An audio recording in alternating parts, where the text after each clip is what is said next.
Hi everyone, my name is Muhammad Musa. Actually, my full name is Muhammad Musa bin Muhammad Nurizam Shah. It is 35 letters long. And when you're in K1, writing down every letter is a nightmare. I remember before every exam, when we were given an additional 10 minutes to write down our details at the front of the booklet, I would spend the whole duration writing my name. So I started the exams way later than everyone else. Out of my 4 siblings, I got the longest name, and I'm the only one who is dyslexic. Jackpot, right? Thanks, Dad. When I was first diagnosed with dyslexia, I thought it was a superpower. Turns out, it wasn't. But hey, it made me special. At a young age, I've always felt special. Oops, I read that wrong. I had special needs. My parents knew I was special. I was always loud and wanting attention. Not that I could say anything that made sense. I was still figuring out words. So I just spoke gibberish and hoped one of my cleanup crew, aka my parents, would come to the rescue. It's challenging when you grow up with siblings far smarter than you. My brother, who's a year older than me, is the smart one.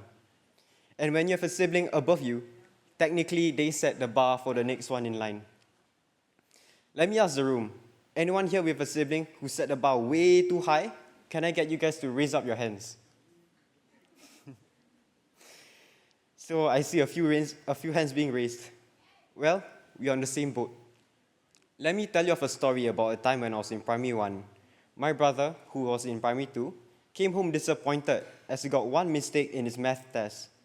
My dad, being the cool dad he is, told him, "Oh wow, 49 out of 50. It's a very good result. You deserve a toy." Once I heard the word toy, I got excited. Show test paper and you get the toy. So I rushed to my bag and whipped out a spelling quiz that I did the same week. 3 out of 20. 3 correct, I said. I was confused why everyone in my family was laughing at me. My dad said, "Oh, you deserve a big toy." He pointed to the toilet. We had a good laugh. Well, my brother and I are the totally direct opposite. He saw the glass half empty. I always saw it half full. Okay lah, 3 out of 20 is not really half. But being different and the ability to see things from a different perspective is an asset. Fast forward towards the end of 2019, when I was 13 years old, my mom suggested to me that the year-end trip should not be about the sun, the sand, and the sea. Not only about visiting malls, visiting theme parks, or staying in 5-star hotels. She wanted the family to go for a different type of holiday. She wanted a learning journey. That trip was the start of my first real volunteering experience, which gave me a real lasting impact for me and my siblings. It was a trip to Malaysia to do volunteer work at a Rohingya refugee camp in Langkawi. The school was not funded by the government nor any organizations. It was built by refugees themselves based on pure donations. The Rohingyas are a minority of Myanmar who fled the country by boats to escape the civil wars in their country.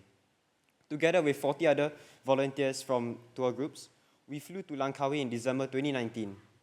Instead of packing just for a holiday, we filled our luggage with toys, books, educational materials to donate to the school. When we arrived at the school, I noticed limited facilities. No tables, no chairs, no ceiling fans. The students, about 40 of them, were all sitting on the floor. Despite these shortcomings, the faces of the Rohingya students, aged between 6 to 12 years old, were beaming with excitement, seeing volunteers from Singapore. We spent most of our time with the school, refurbishing their classroom, setting up reading corners, and playing English and mathematics games.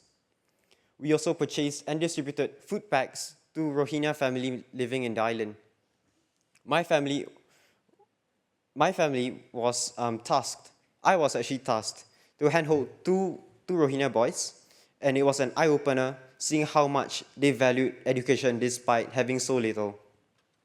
This trip was the first step I took into the world of volunteering, and it changed how I view the world. It made me realize that even at a young age, I could make an impact. During my O-level year, student ambassadors from various polytechnics came to my school to give talks promoting their schools. The students from Nanyang Poly really stood out to me. They were so confident in public speaking and from their communication skills. This was very close to my interest as I've always followed TED Talk on YouTube. I got into my first choice, Nanyang Polytechnic, business management course. During my freshman, I met with seniors from student unions and also from the Communicators Club, who organized the orientation camp. I did my research and found out that the Communicators Club were responsible for running NYP social and organizing major events on campus. Intrigued, I joined the club and threw myself into every event that they were involved in. As part of the Communicators Club, I helped with my CCA with the booths, during school carnivals, and represented the club on camps. One of the biggest roles was collaborating with other clubs and outside speakers to organize workshops. I even participated in a school skit, working with the Student Union Council to promote upcycling. During the CCA's annual general meeting, seniors from the Communicators Club were impressed when I shared my vision and goals that I've set aside for the club in the future. Programs like having a weekly newsletter, having more collaborations with other clubs, as well as an internal podcast with the other students in the school. This ultimately lent me the role as the head of outreach in my CCA. Now, as a Year 2 student, I led a team of 8 in the outreach department, working on upscaling events and more collaborations, bringing up the folks of NYP to school life. My role as a head of outreach taught me how to work with people from diverse backgrounds, understand their strengths, and bring out the best in them. It has been a rewarding experience, and it showed me how leadership is about guiding others and being there for the community. Over the past 2 years, I had the privilege of joining my father in his volunteering organization called FITRA, an initiative that offers support to prisoners and their families during and after incarceration. The program focuses on helping ex-convicts reintegrate into society, providing them with emotional and social support. I was recently featured in an article by Berita Harian, where they interviewed my dad about his commitment to his cause and the importance of rebuilding lives. One of the most eye-opening moments was for me helping in food distribution activities during Ramadan. As we delivered essential goods to the families of ex-convicts, I just realized how fortunate I was to be compared to others. Meeting these families, many of whom had faced great challenges, gave me new perspective and resilience and the power of the community. It made me appreciate how important it is to have a strong support system and how much of a difference even small acts of kindness can make. This experience wasn't just about me helping others. It was about understanding the different paths people take in life and the strength it takes to change. Seeing my father's dedication in supporting ex-prisoners through their rehabilitation journey inspired me to do more within my community. And if there's one thing that I've learned in this life, is that challenges aren't here to just hold us back. They're here to make us better. Just like my journey from gibberish speaker to the head of outreach, it's all about finding your rhythm, even if you stumble along the way. So, whether is it a long name, a spelling test, or leading a team, I've learned that our challenges shape us who we are, and sometimes they can even make us a little more special, maybe even a superhero. Thanks, Dad. Just before I end my speech, I would like to say my heartfelt gratitude to someone who played a very pivotal role in my DAS journey.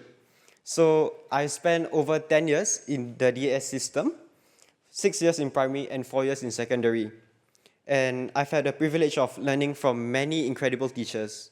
But there's one teacher who truly stands out, is Miss Kavita from Woodlands Learning Center. Could I get Miss Kavita to stand?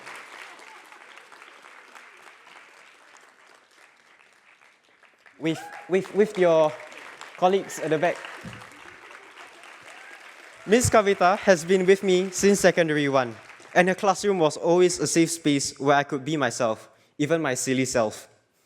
Combining the elements of fun and learning at the same time, turning lessons into something I actually looked forward to, even after a tired day in school, I still come for your lessons. From the bottom of my heart, thank you. Thank you. Thank you, Miss Kavita, for being there for the past 4 years of my life in DAS. This is a shared success between you and me, Miss Kavita. Thank you.